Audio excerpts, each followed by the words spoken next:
Hi, it's Jessie. I'm back again, and I just want to talk to you for a minute about the battle between good and evil, and the battle that we all come to face. Because it's easy to fight the devil when he's evil, right? It's easy to combat evil because nobody wants to stand with something that they think is wrong. But what happens when the devil comes as an angel of light? Because the Bible tells us that is how he comes, right? So, if you don't know how to recognize the devil's game, you're likely to fall prey to it, right?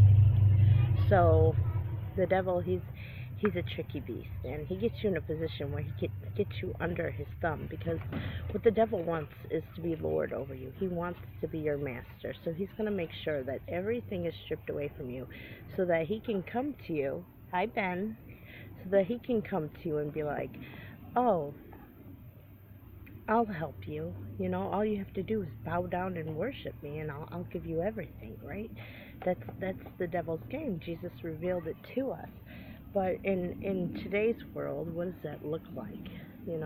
What does that look like? Well, first of all, it looks like those agencies that you turn to for help when you're in your times of need.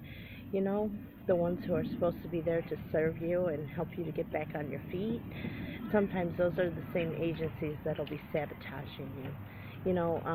I said I've been in shelter for a month. Well, what I didn't say was before I got into shelter, um, I was trying for like 2 years to get out of my abusive um, relationship, if that's what you want to call it. It's not really. It was more like master slave and whatever. But I was trying for a very long time to get out of it, and there was no help for me. Like I called the domestic violence hotline, I called domestic violence shelters, and there was no help for me, like ever. And the last time I called, I was in the presence of a DCFS worker, and she witnessed the struggle I went through in trying to get in, because they tried to say, are you married to him? No. If you're not married to him, we can't help you because we're only funded to help people who are married. That's a lie right there, because Illinois law, the statutes in Illinois says that if you share a child with someone, it can be considered domestic violence. If you share a residence with someone, it's considered domestic violence. There are laws that describe, everything that could fall into that category, and I fit at least four of those. Because I'm not married, you want to deny me service, protection, help, assistance to get away from my abuser? Are you kidding me? And so I spent the weekend in a homeless shelter with grown men who are like drug addicted and mentally ill and just homeless generally. But I mean, I don't have anything against them, but do I want them around my three young children? No. Do I want to be in that environment? No. But did I have another choice because DCFS was there? No, because if I hadn't have left my abuser, they would have taken my children from me because it was an unsafe environment, not for them, but for me, you know?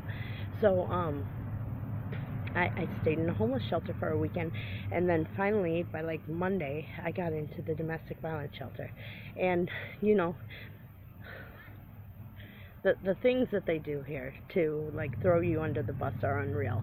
Like the first thing that they did was they stocked my room with their best shampoos and lotions and toothpaste and toothbrushes. I had all my own stuff, but they stocked my room with it. So the other residents, they were looking at me going like, oh, she thinks she's something great, this is because she's white, and so on and so forth.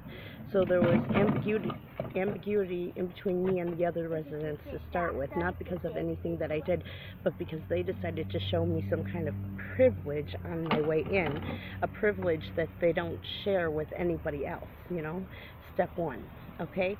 Step two, the other residents were told that the house is a mess and demanded that they have a house meeting and clean up.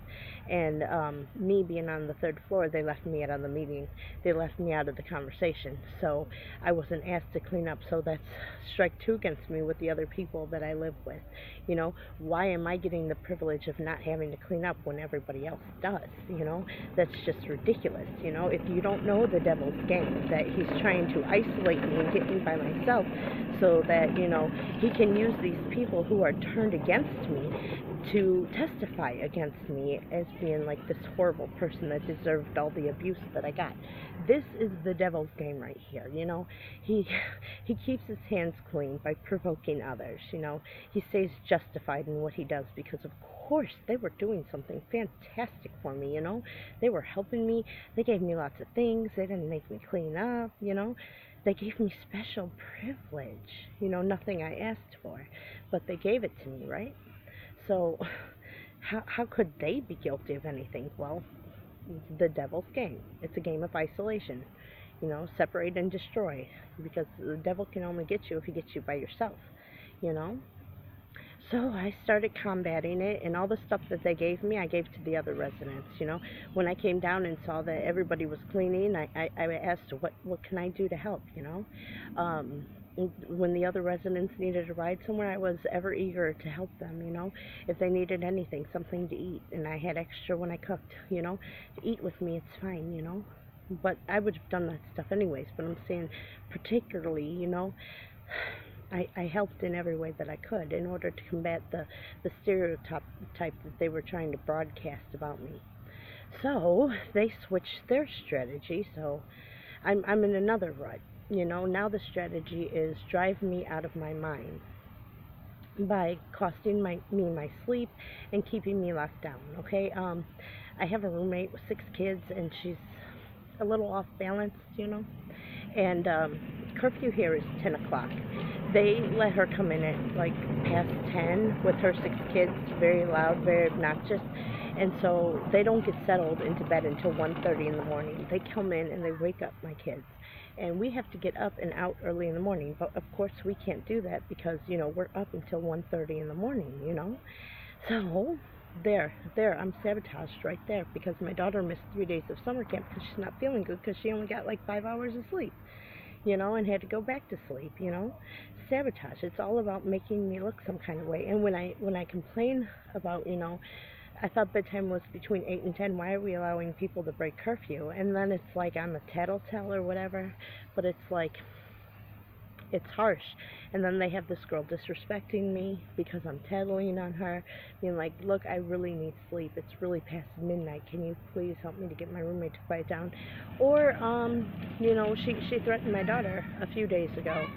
And it was over a game of hide and seek because my daughter hid with her son in the closet, and she thought they were doing something in there, and she was like, if you were my daughter, I'd beat the mess out of you. They were playing hide and seek. Completely inappropriate. So I'm begging for a room change at this point because my daughter's like completely terrified. And they're like, no, we don't do room changes, which is ridiculous because they've done 3 room changes for other people in the month that I've been here, you know. So saying that they don't is just ridiculous. It's just they want to keep me in a place where I'm stressed because, you know, the woman is like overbearing and intrusive, and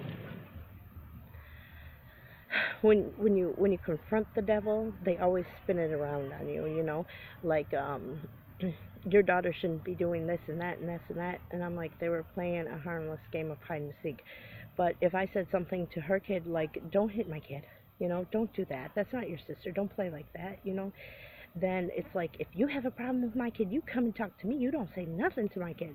And yet she turned around and threatened my daughter, and Steph here has like nothing to say about it. And if I do confront her on it, like fully, and call her out on things, then, you know, I'm liable to get kicked out because, you know, the drama, you know. So you kind of got to like let things go and avoid. And, you know, it's not that I'm afraid of my roommate so much. It's just that I know that they're trying to provoke me for a response so that they can justify putting me out because their initial game of turn everybody against me didn't work. So now we're going to do something else.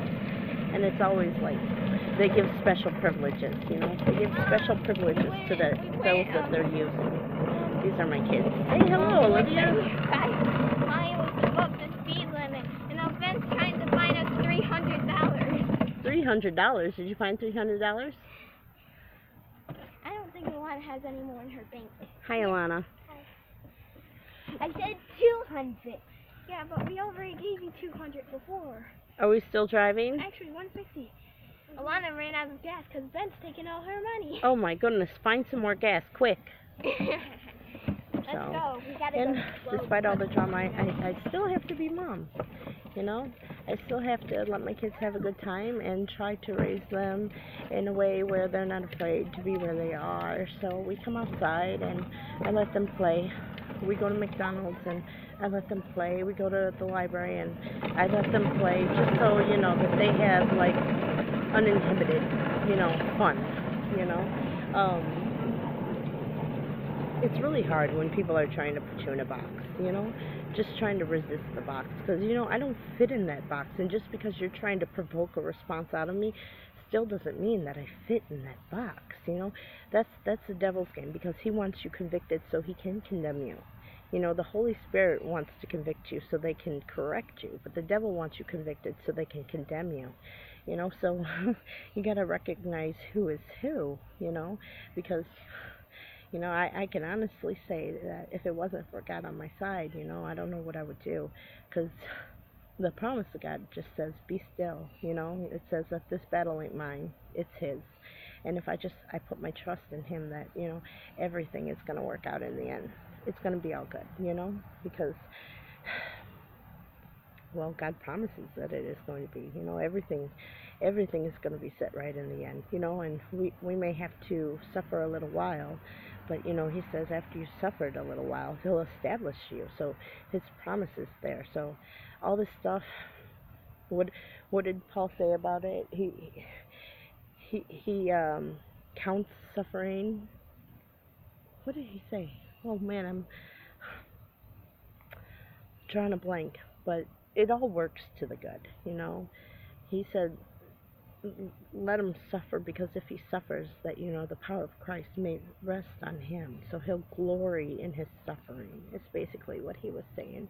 So, you know, sometimes you just got to be like, okay, do what you're going to do, because I'm still going to stand. I'm going to stand my ground, even when I feel gutted, even when I feel defeated. I'm still going to stand, because the promise of God says I will overcome.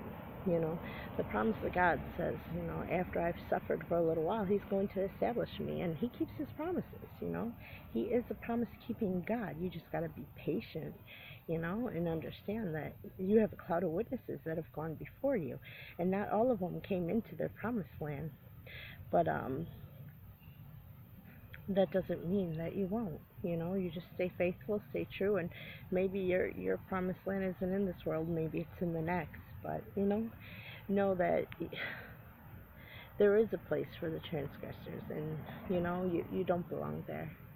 You know, if you know you don't belong there, don't go there. Don't put yourself, don't use the devil's means to defeat him, because, you know, it just doesn't work out that way. It corrupts what's inside of you when you use his means. So basically what you got to do is let him dig the hole, and let him keep digging that hole, because eventually that hole's going to be so big that he's not going to be able to avoid falling in it. And if you're standing still, there's no way you're going down into it, you know.